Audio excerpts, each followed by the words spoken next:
прв меѓу вице-премиерите, но последен за исплата според висината на платата кај колегите функционери. Артем Груби одново се пожали на примањата, иако од овој месец за него скромните 70.000 денари скокнаа за 78%, или без малку на 2.000 евра. Значи сите се различни, ја гледам дека е најмала од сите вице-премиери и од премиерот и е многу помало од претходната плата во моето претходно работно место.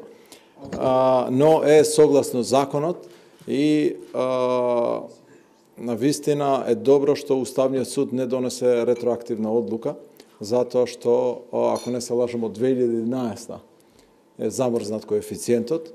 Првиот викенд од месецот избраните и именуваните функционери ќе однесат дома по високи плати до 58.000 денари. За 1.600 од нив државниот буџет само за овој месец ќе се олесни за 80 милиони денари, а дополнително и општините исплатија по високи плати на своите градоначалници.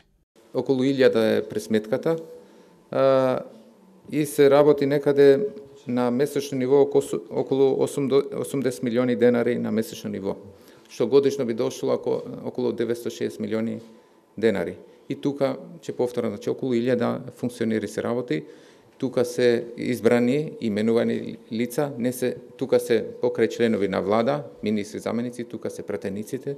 Новите плати, освен што се повисоки, исплатени се од засега непознати ставки во буџетот. Чуварот на државното чекмедже најави кратење, но што ќе отпадне од реализација во 2023 допрва ќе соопшти. Зошто не ги има во буџетот? Затоа што не е предлог на владата, не е закон на владата. Ова е одлука на Уставен суд. Че треба сега, бидејќи ова е веќе законско решение на кое треба да пристапиме, се врши пренамена на средства од другите позиции, како што дава можност законот за да се примени. Значи како што е сега. Значи ние до крајот на годината во однос на ова законско решение треба да го примениме законот. Владата, иако најави, за сега не успеа да понуди системско решение. Енормното зголемување го правда со закон и со одлуката на Уставниот суд, кој пак укина член од 2011.